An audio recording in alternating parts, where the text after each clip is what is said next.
La homeopatía nace a finales del siglo XVIII, concretamente en 1796, de la mano de un médico alemán llamado Samuel Hahnemann. Esto importa porque el contexto científico de la época explica casi todo lo que viene después.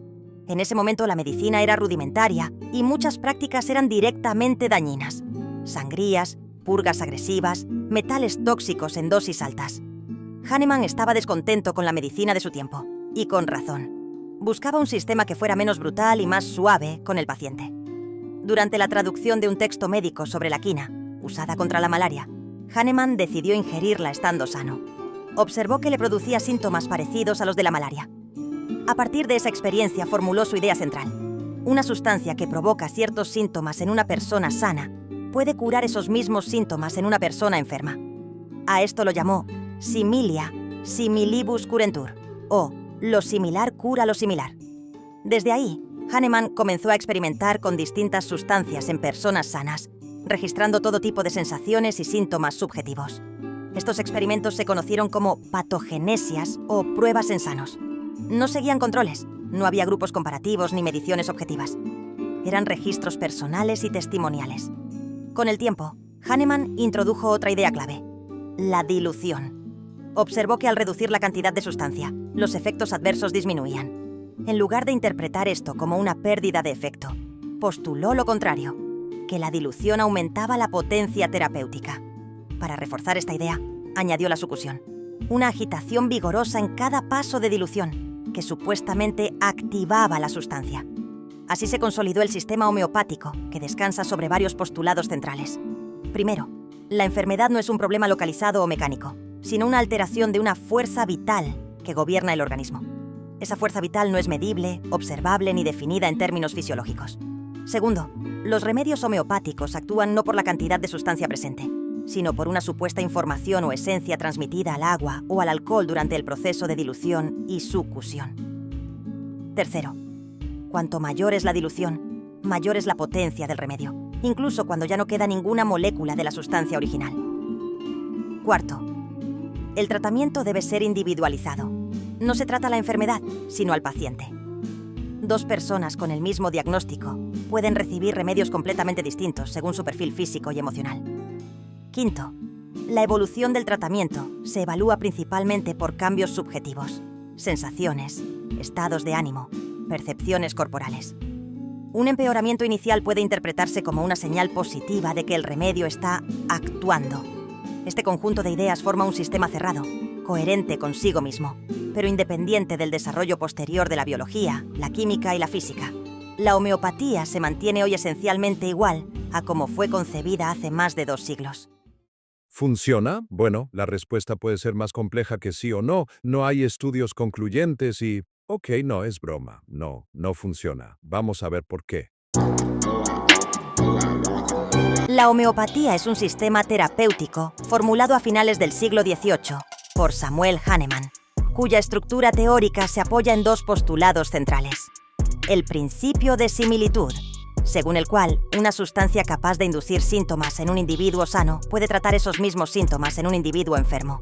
Y el principio de dilución infinitesimal, que sostiene que la eficacia terapéutica de una sustancia aumenta proporcionalmente a su grado de dilución. Este segundo postulado se operacionaliza mediante escalas de dilución seriada, como la escala centesimal hahnemanniana, donde cada etapa implica una dilución de 1 a 100, acompañada de un proceso de agitación mecánica denominado sucusión. En la práctica clínica homeopática, son habituales diluciones del orden de 30 CE, lo que corresponde a una dilución final de 10 a la menos 60. Considerando el número de Avogadro, definido como 6,022 por 10 a la 23 entidades elementales por mol, cualquier dilución que supere aproximadamente 10 a la menos 24 implica una probabilidad estadísticamente nula de que permanezca una sola molécula del principio activo original en la solución final. Pero antes de continuar, expliquemos qué es el número de Avogadro. El número de Avogadro es una constante fundamental utilizada en química y física para establecer una relación cuantitativa entre la escala macroscópica de las sustancias y su composición microscópica. Define cuántas entidades elementales, como átomos, moléculas o iones, están contenidas en un mol de una sustancia. Su valor corresponde a 6,022 por 10 a la 23 entidades elementales por mol. lo que significa que una cantidad aparentemente pequeña de materia contiene en realidad un número extremadamente grande de partículas individuales. Esta constante permite traducir cantidades medibles en laboratorio, como masa o volumen, al número real de moléculas presentes en una solución. En el contexto de las diluciones, el número de Avogadro establece un límite estadístico a partir del cual la presencia de una molécula concreta en una muestra deja de ser plausible. Cuando una sustancia se diluye más allá de ese umbral, la probabilidad de que una sola molécula del compuesto original permanezca en el volumen final se aproxima a cero desde un punto de vista matemático y estadístico. Las diluciones empleadas en la homeopatía, como las diluciones de tipo 30 CE, superan ampliamente ese límite.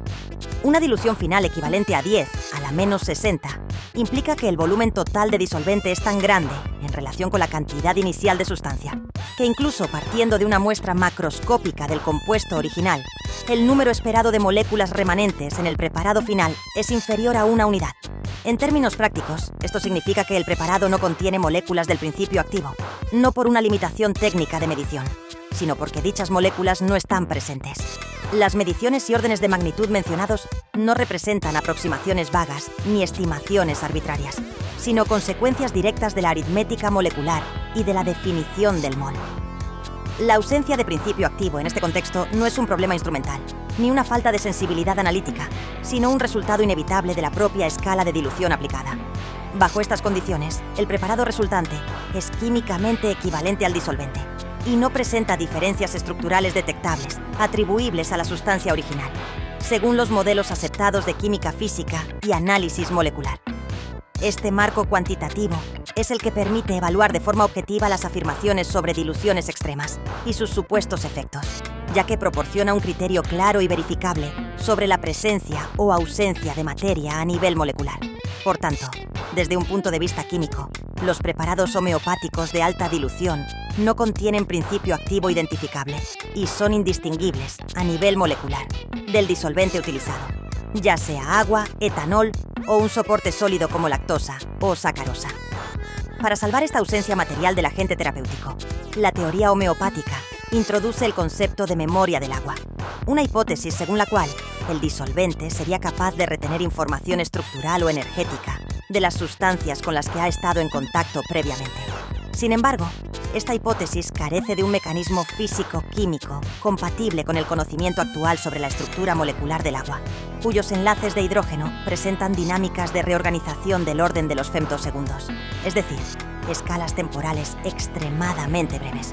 No existe evidencia experimental reproducible que demuestre la persistencia de configuraciones específicas del agua una vez retirada la sustancia soluto, ni que dichas configuraciones puedan ejercer efectos biológicos específicos tras procesos de dilución, sucusión, almacenamiento y administración.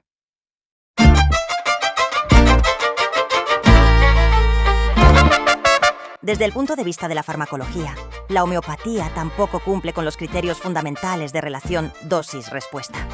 En farmacodinámica, la magnitud del efecto de un fármaco depende de la concentración del agente activo y de su interacción con dianas biológicas específicas, como receptores, enzimas o canales iónicos. En los preparados homeopáticos de alta dilución no existe concentración mensurable de principio activo, lo que imposibilita cualquier interacción molecular directa con sistemas biológicos según los modelos aceptados en biología celular y bioquímica. La evaluación empírica de la homeopatía mediante ensayos clínicos controlados y metaanálisis no ha identificado efectos terapéuticos consistentes que superen al placebo. Revisiones sistemáticas realizadas por organismos independientes, como la Cochrane Collaboration, muestran que los estudios con resultados positivos presentan, en general, limitaciones metodológicas significativas, mientras que los ensayos con diseños robustos no evidencian diferencias estadísticamente significativas entre tratamientos homeopáticos y placebo. En la misma línea, evaluaciones realizadas por entidades sanitarias internacionales, incluida la Organización Mundial de la Salud, han señalado la ausencia de evidencia que respalde la eficacia de la homeopatía para el tratamiento de enfermedades, especialmente en patologías infecciosas o graves. En conjunto, la teoría homeopática presenta incompatibilidades fundamentales con la química, la física molecular, la farmacología y la metodología clínica contemporáneas, al basarse en diluciones carentes de principio activo, en hipótesis no demostradas como la memoria del agua y en resultados clínicos que no superan los controles placebo bajo condiciones experimentales rigurosas.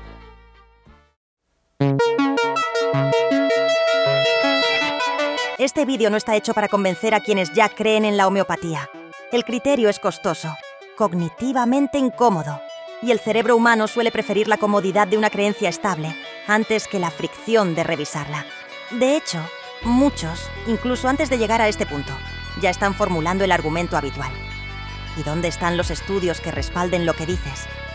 Es curioso cómo una afirmación falsa puede sostenerse con ligereza, pero su refutación exige certificados, sellos y testimonio jurado. Y aún así, esos estudios existen. No 1, ni 2, ni 10. Existen decenas. En este vídeo no se han presentado estudios aislados, sino revisiones sistemáticas. Estudios que evalúan, comparan y jerarquizan otros estudios. Es decir, evidencia de alto nivel metodológico. Existen casos puntuales en los que se ha observado una mejoría tras el uso de remedios homeopáticos. Sin embargo, en la mayoría de esos casos no es posible establecer una relación causal clara entre el remedio y el resultado. La biología es compleja, multifactorial y, en ocasiones, impredecible. La mejoría espontánea, el efecto placebo, la regresión a la media o la evolución natural de la enfermedad explican estos resultados sin necesidad de invocar un mecanismo terapéutico inexistente. El problema metodológico central es constante. La homeopatía no es replicable. Su propio marco teórico sostiene que cada paciente requiere un tratamiento único, lo que impide la reproducción sistemática de resultados en condiciones controladas.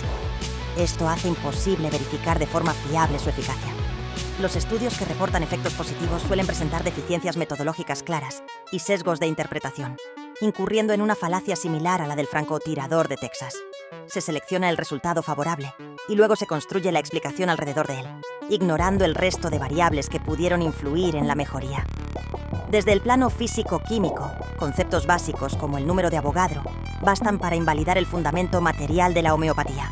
Y en las escasas ocasiones en que se ha observado un efecto medible bajo condiciones controladas, este no difiere de forma significativa del placebo, por lo que carece de relevancia clínica.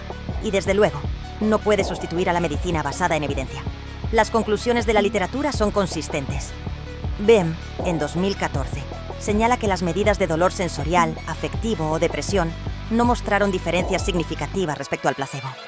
Mattie y colaboradores, en 2015, concluyen que el estándar general de los ensayos clínicos es deficiente y que no existe evidencia sólida suficiente para extraer conclusiones firmes sobre preparados como el Oscillococcinum.